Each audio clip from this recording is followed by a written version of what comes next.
Good morning. I have the last chapter in the Book of Ether, and I'm going in order. Most of my cards going forward are going to be rares. Some are uncommon, some are rares. I already did this one, but I wanted to start here because it's Ether 15, 1 through 2. It's talking about how Coriantumr remembers the words of the prophets.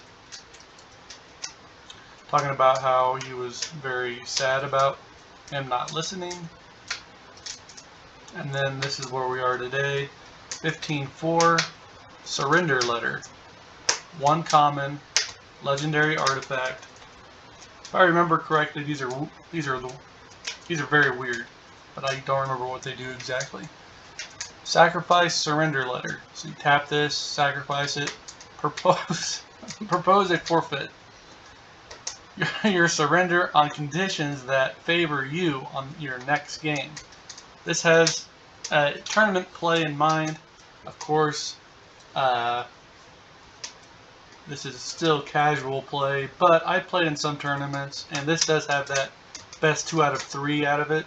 So let's say you're playing your first best 2 out of 3 and you're losing. Nobody's ever going to play this card because you're preparing to lose. But here it is anyway. There's a lot of cards in Magic the Gathering that you look at them and you're like, nobody's ever going to use this. Well, this is kind of one of them. On conditions that favor you on your next game. If agreed upon, on your next game, you have the agreed advantage. So if this was a best 2 out of 3 and you said, look, I'm using this card, and then you propose something, I don't think it's ever going to work. So this card is just there because of the scripture. If it ever did work in casual play, it'd be interesting to see. I wish I was a fly on the wall just to see how it was used. But and it came to pass that he wrote an epistle unto Shiz, desiring him that he would spare the people, and he would give up the kingdom for the sake of the lives of his people. Ether 15.4. These are very this is weird doing this with Magic the Gathering. These are very powerful scriptures, but nobody knows how to use them in their lives. It's like the man made a mistake, he wants to do better, and a lot of scriptures it's like, yeah, I can relate to this, I can relate to that. With this one, how can anyone relate to this? When are you ever going to be a general writing a surrender letter?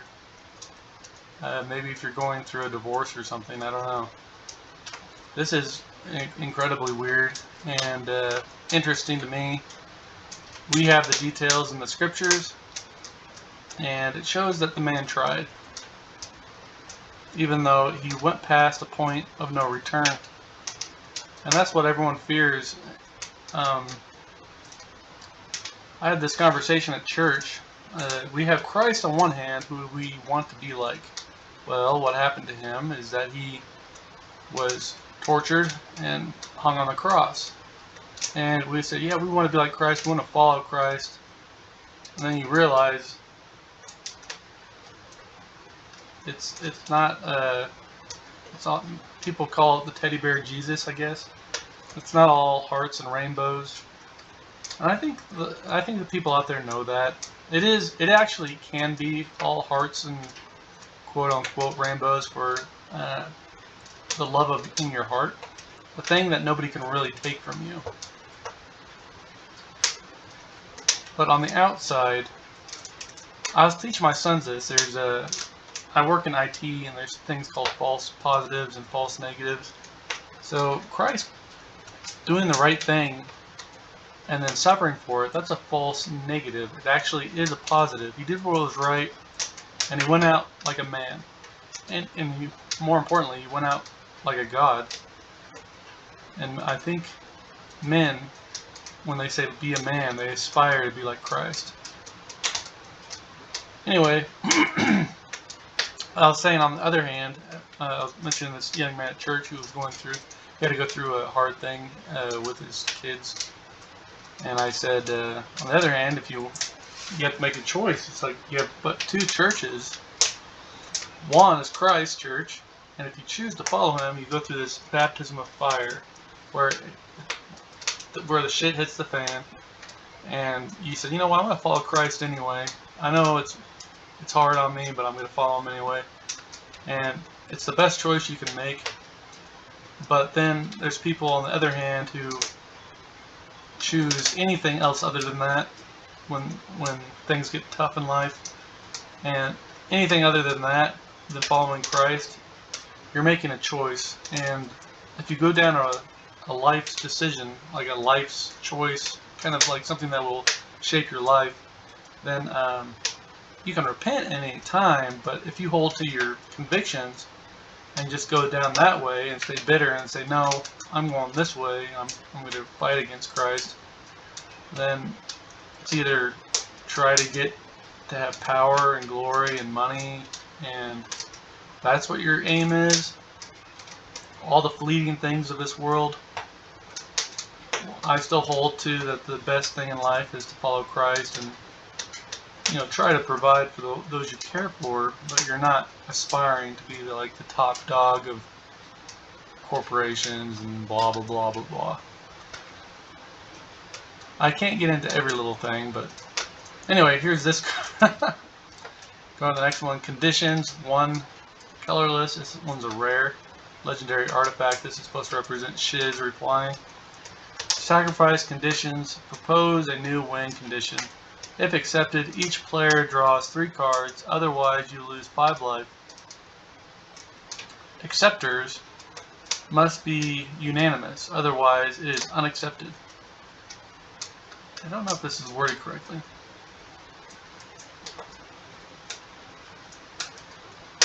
Okay, so you propose a win condition.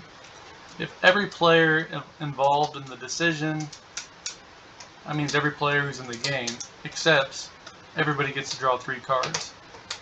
If one of them doesn't accept, then the person proposing the win condition loses 5 life. Also very interesting. And it came to pass that when Shiz had received his epistle, he wrote an epistle unto Coriantumr, that if he would give himself up, that he might slay him with his own sword, then he would spare the lives of his people. Ether 15:5. So they're having a back and forth, and Coriantumr, if he wants to spare the lives of his people, he needs to give up his own life. Ether 15:6. Relentless.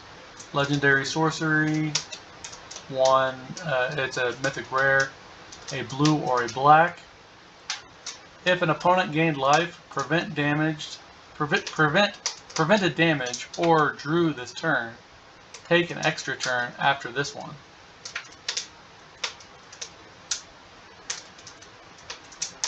Okay, so sorceries are only meant to be played on your turn. So this is your turn.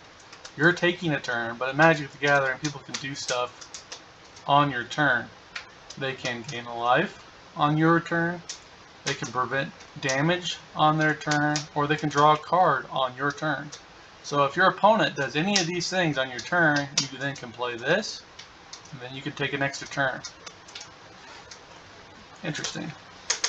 The weather, this is you're coming down to the final battle, and everything is getting just hectic. In the record, it was saying that they were gathering. It doesn't say some things. You have to read between the lines. It said he was gathering up everybody, and then the women and the children. And if they're doing that, then there's probably not a supply line anymore. So the people in the army are probably very hungry. And it came to pass that the people repented not of their iniquity, and the people of Coriantumr were stirred up to anger against the people of Shiz. And the people of Shiz were stirred up to anger against the people of Coriantumr. Wherefore the people of Shiz did give battle unto the people of Coriantumr. Ether 15:6. Ether 15:7. Sound retreat. This is supposed to be Coriantumr. He has like the last of the mammoths. My story that I'm telling. 2 white or 2 black. Instant. Sacrifice a creature. Prevent all damage to you this turn and the next turn. Okay. That's very good. have to sacrifice a creature, so the black. But if you sacrifice one creature, you can prevent all the damage to you that turn and the following turn, which is probably going to be your opponent's turn. Or it's your opponent's turn now, and the next turn is going to be your turn. I don't know. This seems very good, but in practicality, when you play it in an actual game, it might not help you as much as you might think. So it's an uncommon. And when Coriantumr saw that he was about to fall, he fled again before the people of Shiz. So then again, it's trying to sound like a retreat. Setting up camp. 3 colorless. Again, a white and a black. Legendary enchantment aura. This means you play it on a creature, and it stays in play on that creature. Shroud. So this enchantment has Shroud. Enchant target land. Okay, this one goes on a land. When it is tapped, place a card under your library face down.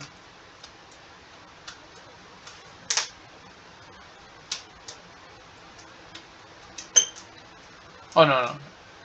When it is tapped, place a card from under your library face down under enchanted land.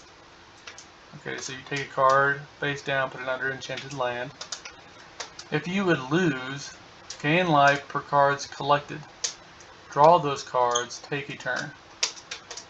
So I guess if you lose the game, you get one last turn. See what you do with it, I guess. Strange. I wonder what the rulings would be on this. Let's say you were going to lose, and you do all this stuff, and then the extra turn you had, you come back. Maybe you gain life. I don't know. He came to the waters of Replicum, which by interpretation is large to exceed all.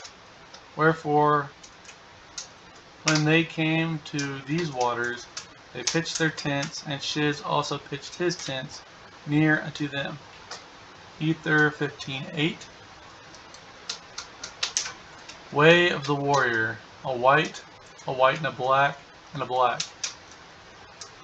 And it's just showing some weird battles near the seashore. Legendary enchantment aura. A rare. Enchant target creature to gain +2 renown.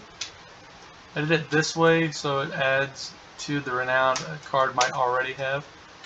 If the creature already is renowned, it will still need to damage a player to gain the +2 renown. So if they're already renowned, they can become renowned again for an added 2. And they have to gain it the same exact way. If this creature earned this +2 renown, it then gains +1 Bushido. Alright, so if you can get the +2 renown, and then it gets +1 Bushido. If it already has Bushido, this adds to it. If it doesn't already have Bushido, it now is Bushido 1. That's how that works. And it came to pass they fought an exceedingly sore battle, in which Coriantumr was wounded again, and he fainted with the loss of blood. Ether 15:9. Let's see. White Sabertooth. So we're looking at this guy here. 1 white, a white, or a black and a black. Giant cat beast that has band, because you can ride on it, and haste, which is awesome. So this thing comes into play. It has haste, it has band. This is one of the coolest ones. This is pretty cool mechanics, I think. This haste and band. White Sabertooth's band has haste. That's also very cool. So let's say you played 2 creatures this turn. One of them is White Sabertooth. They're in a band, and they both have haste. I don't know. That's pretty cool. And it came to pass that the armies of Coriantumr did press upon the armies of Shiz, and they beat them, and they caused them to flee before them. And they did flee southward, and did pitch their tents in the place which is called Ogoth. This is what I was talking about. So the Hill Cumorah, and this I'm going to have to end with this because I'm running out of time. The Hill Cumorah we have up in New York, and the Jaredites are going south. Now, if you read the books of in the Books of Mormon, the Nephites get pushed north. So that's my location for the Jaredites, is to the north of Cumorah, as they're going south here. Thanks for watching.